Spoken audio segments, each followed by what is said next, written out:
Hey everybody, and welcome to Japan.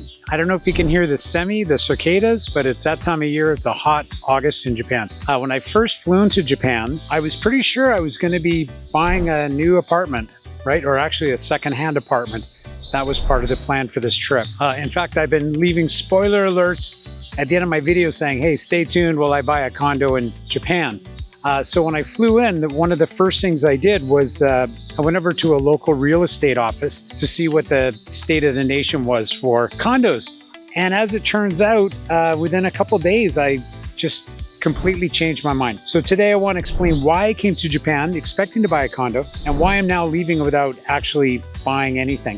I think for a lot of you, Japan might actually be kind of a cool destination, both for retirement maybe, or, for property ownership if you want to be here a few months a year. So I'll get into that a little bit later in the video.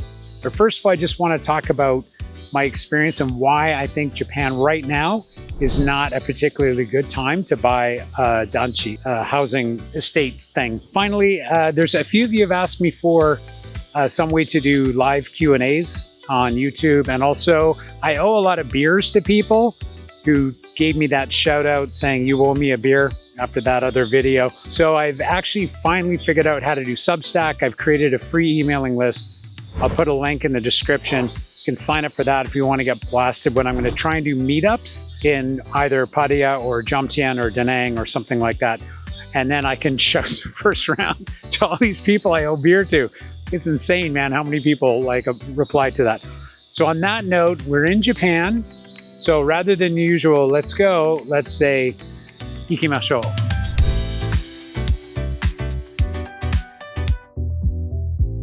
Okay, so I'm now at Chiba Koen Park. It's Chiba Park. That was the little temple I started this at. We've got the lake back here. I'm at a little coffee shop called The Records. It's a bakery and I'm not sure what it is, funky new space. So for anyone new to the channel, I used to live in Japan 23 years. And I still have permanent residency status here, which is actually the main reason I came back here, because my permanent residence, your status is for life once you get it, but you have to renew this card. And so now I've got that done for 10 years and I got my re-entry stuff. So I've got some notes here.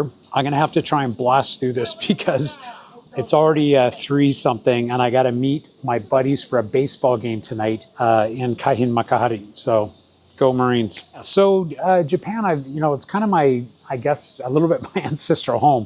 Like Canada is where I lived until I was 22 and then a few years in Europe. But Japan was kind of formative for me. So I've always thought I want to kind of maybe move back here. So for me, buying an older Danchi, I'll get into what that means later. It's like a condo, kind of made sense, right? I'd have a permanent place here. And it's something I've been meaning to do. It's not a get rich quick thing, just as kind of a simple home base. And the other plan was I don't plan to live in Japan full time for any time soon. So I thought, well, I could also rent it to digital nomads because there's that 3-month thing here where you just land and you get 3 months. It'd be kind of perfect for that. So that was kind of the original plan. Sorry if it's a bit noisy out here, but it is what it is. So in fact, I almost bought one last August, 1 year ago. It was in the exact kind of complex I wanted. A neighborhood I lived in for 8 years. I really liked it a lot. And the price was 7.5 million yen, which back then at that exchange rate was about $52,000. And, I saw the listing on the wall of the Fudosan, the real estate agent. So I went in and I said, hey, I've got a week left. Can we do this in a week from start to finish? So I could see it today. I don't need a bank loan. I can literally just send you the money from my Japanese account. And of course they can, because it's Japan, right? Like I'm not slagging on Japan, but nothing gets done quickly here. And there was no thought that they might say, hey, we'll find a way to make it work. That's not a thing in Japan. It can be. It's just not, most people don't think like that. So I thought, okay, I'll wait till next year. And I even kind of thought I'll probably get a better deal this year, thinking, the economy's not doing great. Who knows? So this year I was back and after I landed, actually the same night, I got here on Saturday in the evening and I went there and I saw on the window where they post all these things, the exact same condo. Maybe, I don't think it was the same room. It might've been. It was definitely is one of 5 rooms on that condo because they all have this funky window in that building and in the corner room. So yeah, the asking price now, it looks, if it's not the exact same room, it's almost identical. It looked, I remember the photos, it looked really good. I could move in. 12.5 million yen, which in today's money is about 86,000 US dollars. So that's an increase of roughly 67% in 1 year. Now, before someone says, Mike, that's just one condo, you are correct. This is maybe an outlier. They might have done a full refurnishing of it that I just didn't see. But you know, the other condos as well just seem more pricey. And I did some research and, you know, do your own research. And Tokyo is almost up 20%, right? And even the outlying areas are up quite a bit. So even without that, I just thought, you know what, it's maybe not a good time to be buying now, but I thought I'd wait and see how I felt about things. And I know to some people, $86,000 is not a big deal. That's a lot of money for me, right? You know, as you get older in a retirement age, you don't want to be taking too big of swings in case you miss. And, you know, given the way the economy is going internationally in particular, I'm not even confident I'd be able to rent it out. I'd be able to rent it out to locals, but then you're dealing with yen. And if you've seen where the yen is, you don't want to be earning yen if you're not living in Japan. I mean, it's so weak right now. And if I can't rent it out to people paying dollars, it's kind of not worth it. So there was that. I think an even bigger issue was the neighborhood itself. I lived there for 8 years. I loved it. I moved to Thailand in 2015, so it was quite a while ago when I left there. It's near Tokyo Bay, so you jump on a bike and you're, you know, at the ocean front. I mean, the beaches in Thailand in Japan are not ideal. They're kind of a black volcanic sand, but you know, a beach is a beach, and it's got fantastic sunsets. So, you know, there is that. But the thing that was weird is that it's kind of in decline, way more than I would have expected. There are shop fronts that are closed, and there's this, my old favorite place to go with my friends was this big izakaya, which is like a Japanese pub restaurant. And it was big, right? It was always quite popular. You go there, it was one of my favorite places, right? It's like wintertime, you go there, it's freezing freaking cold in Japan. I don't know why, even though it's 8 degrees, it's cold wind, the winters here suck. And you go inside, it's nice and warm. You get what's called the teishoku, which is like a set meal. You get that nice big bottle of Sapporo Kurorabura, Sapporo Black Label beer. And I'd just be in my element. It's one of those things I loved about Japan. It's not there. And there I am peering like, you know, homeless child looking inside, you know, where their house used to be. It's just empty, just glass fronted now. And I kind of feel that was the moment where I realized that in all this thing that I'm doing, I'm not really buying a condo.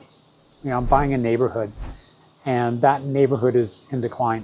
And so, you know, even if it's not super expensive, it is, I think, $86,000 for an old second. It's like a condo built in the 70s. I just don't feel it's really going there, right? So, and also walking around the neighborhood the whole day, that neighborhood was always a bit older demographic anyway. But man, now I went into the big supermarket there. It's called Jusco. It's like, you know, it's got shoe shops and pharmacies, grocery store, stuff like that. It's a chain supermarket, Jusco, Jusco. And I went in there and I was like the young guy, right? I was really the young guy. In fact, if you're really a person just getting into retirement now and you really feel bummed out about it, that you might be getting old and you know the end is nigh and stuff, just move there and walk around a bit and you'll suddenly realize, wow, I got years to live, man. You'll feel positively sprightly being in that place. So yeah, there's nothing good news. Most of the coffee shops are gone. Starbucks is gone ages ago, but all the little ones are gone. There's only one in the shopping center. And normally, like if the price of everything is going up, you kind of expect the neighborhood to be maybe funkier, a bit more gentrified. You want some cool cafes. None of that's going on. So I don't know enough about finance or real estate to understand this dynamic. So the question for me was always, would I actually enjoy spending a few months of the year here? And would digital nomads be okay to live here? Without the environment, without that neighborhood, I don't think that's going to work. So I just decided that probably I wasn't going to. And then I went to dinner with my publisher. For those of you who don't know who I don't know, I used to write textbooks for a publisher in Japan. They're called Condo. I had my own series. Well, it started off with 5 of us and 2 of us, and then I took over. And the series is called Encounters. It's like spoken English. It's university teachers will tell their students to buy it, and that's what they use for their conversation classes. In fact, I'm probably going to be writing another one for them. They just asked me that. So I said, yeah, okay, I can do that. And I talked with the editorial guy there, Kato-san, and he was telling me that the other place I used to live, which is Nishikasai, he lives near there. He said in the oldest Danchi now, they're selling now for the price of what his newer one cost him like 20 years ago. So he said everything is becoming unreachable. And that was kind of what did it for me, knowing that if it's so expensive in that area I was at in Inage Kaigan, it would be unaffordable for me in Tokyo. And I've since reaffirmed that by looking at prices and stuff. So where am I? So yeah, after all that, I fully decided not to buy a Danchi just now. And yeah, unless I move back to Japan, I might never do. I don't know. So I have one more section here. Whenever I talk about property in Japan, you know, I drop it at the end of videos sometimes. I've had a lot of people asking me about Akiya. Akiya means, Aki means empty, and Ya means like house. And that's those really old buildings. They look like they're falling apart, and you can get them for almost nothing. You can get those things for like $10,000, right? And you own land and a house for that. I mean, they're insanely cheap. But I mean, the word fixer-upper is an understatement with these things. You have to be seriously in love with DIY, because the purchase price, I mean, that's just where you're starting. You need structural work, plumbing, electrical upgrades. I'm reading off my notes here. Insulation, roof repairs, and earthquake improvements. Okay, so if you hire contractors in this country, you are going to be spending a lot of money. Labor is still not cheap here. So like, well, some people can do DIY quite successfully. I can't do anything. Like my dad was a mechanic, and you know, he probably secretly deep down despised me because I'm useless with anything. Like I can change a light bulb, right? But I think the only time I've ever painted anything in my life, and I'm 61, was I think I helped my dad when I was like 10 paint our picket fence or something like that. So no, it's not for me, but it might be for you if you're really good at that. You know, you could have a project where you think, I'm going to buy one of these, because you can own land here as a foreigner, right? And you can get 3 months at a go without a visa if you're from pretty much any developed nation. If you're from Canada, the States, the UK, anywhere in Europe, you can literally roll in for 3 months. Work on it in the nice weather months, because there are those. Like basically April till October is all pretty decent weather. You get some typhoons. We got one rolling by us now, but for the most part, you know, it's not too cold. Some people say it's too hot, but I'm used to Thailand. But it'd be a nice way to spend some time, right? It'd be a good project. And if you like living in rural areas, Akiya are perfect for that. They're normally not downtown. They'll be like an hour and a half out of Tokyo, for example. And some of them can be in properly remote areas, rural areas. And that's where you get that kind of slow Japanese life. Like all the shops, like the soba shops and noodle shops, they've been around for like 50 years kind of thing, right? They're really old. Some people, they love that. For me, my golden rules, I'm such a city boy. Even though I'm from an island, I'm from Vancouver Island, I'm from a place that is, you know, kind of a logging town. Well, it's a city, who's kidding it? But even there, we had a couple movie theaters, and that's my golden rule. If it's not big enough for a movie theater, it's too small for me. All right? So it might be for you. There are tons of channels that cover this stuff. In fact, there's a guy, maybe I can put a link in the description. The guy I used to work with, Fred Varco, and he, Varco, like from Riddick, he does that. He did that. He's bought one, apparently. I just heard from a mutual friend. So I'll maybe try and remember to put a link in the description. Also, in this video, I think now I've used 3 words. I've used Danchi, condo, and apartment. They're essentially all the same thing. Danchi is actually short for Jutaku Danchi, and Jutaku means like a residential home, and Danchi is like a common housing or something like that. They're basically these long blocks of concrete flats. They're normally 5 stories high, because there's a rule in Japan that over a certain height, you have to have an elevator. So when they were building these things after the war, they just would make 5 floors and no elevator. So they're all like basically 5 floors. And they look like public housing, but they're not anymore. These are people own these things. You can renovate them any way you want. They're definitely cheaper, but they're not so bad. So Danchi is like one of the types of apartment-like things or condo-like things. Then I use the word apartment because in my idiot brain, I actually don't really know the difference back in Canada, what the difference between a condo and apartment is. I'm not quite sure. So because I'm a bit of a doofus, that's why I keep mixing these things up. In Japan, an apāto, they call it apāto. That would be like these kind of smaller, they almost look like, they're bigger than houses, but they're, enough to have 6 or 7 rooms. Usually made of wood, or I don't know, they I guess newer ones are better, but I mean, they're normally cheaper things that one person owns and then they rent them out. And they call that apāto. A lot of students will live in, I think that's kind of the same thing as what the definition is in Thailand. A condo is like a collective ownership, right? You pay directly to the electric company. An apartment is owned by one person, and then they spend the rest of their life renting those out and gouging people on electrical bills and water bills. So, and then the final one in Japan is called a manshoon. And a manshoon is basically from the English word mansion, as you would expect. And just like in the English word, that is the highest level. These will be steel reinforced concrete things. They're usually very well put together.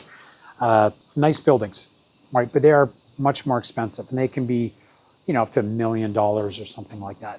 For the really nice. If you buy one of the huge ones, it's like half of a floor, like my buddy's dad did. So it's basically where, if you want to buy a place and look down on everyone, then Manshoon is the place for you. But it's not quite like, say America or Canada or England when you think, oh, a mansion is like, proper mansion. These things are ginormous. It's not like that. It's basically, I don't even know how to describe it, what it is. It's like an apartment, but super high, so, right? Security gates and stuff like that. So that's what we got here. Anything else you need? Anyway, for me, the one that I'm going to want is a Danchi. The reason why Danchis are good, by the way, and I would suggest if you're going to move to Japan and you don't want to sink a whole bunch of money into some rural house in the middle of nowhere, I think a Danchi is kind of the best thing to get.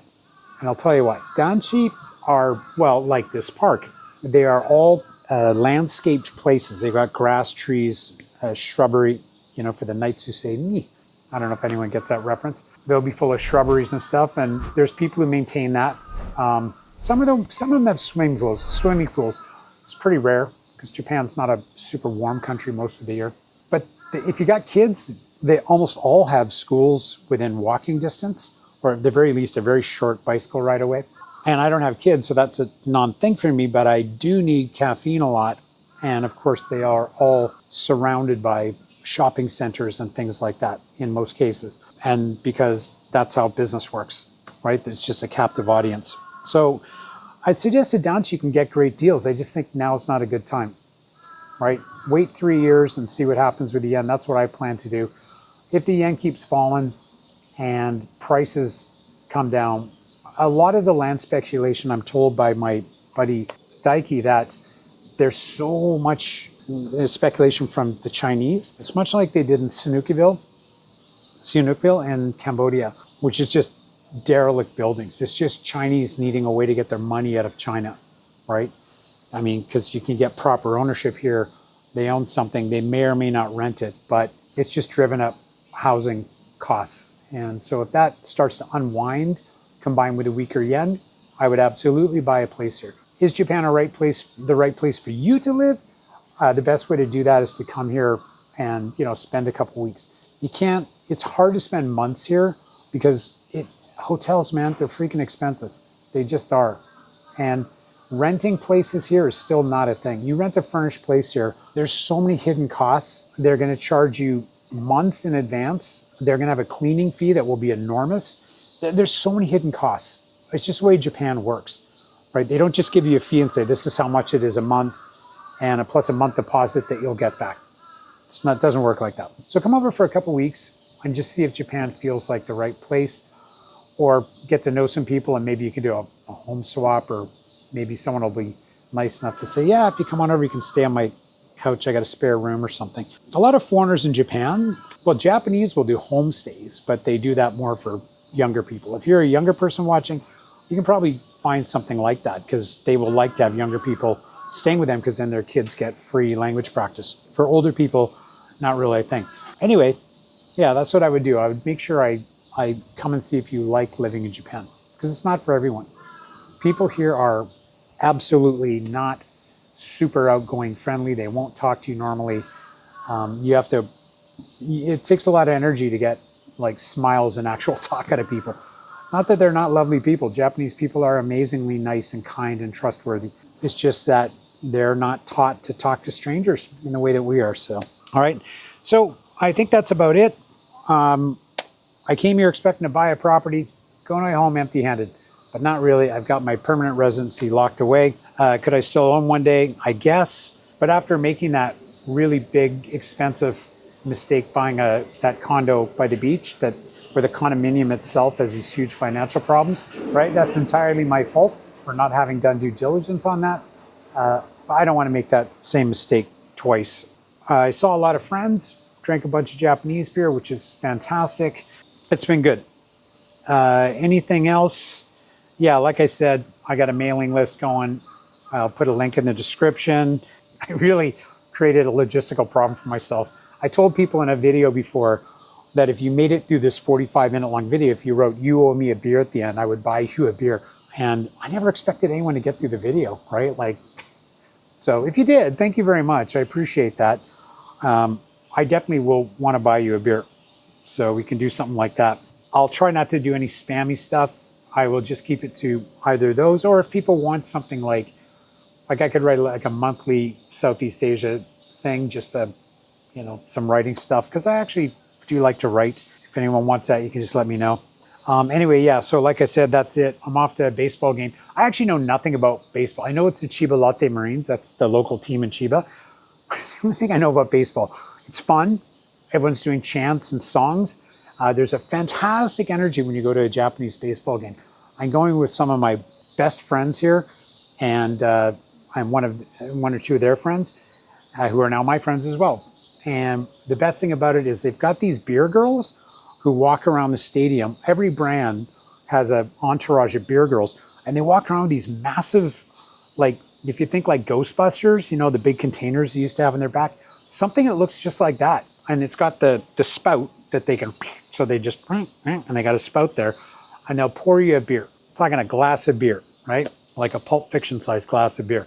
And they'll pour you one of those. I think it's about $4, $5 for a beer. It's a fantastic time. So I'm looking forward to that.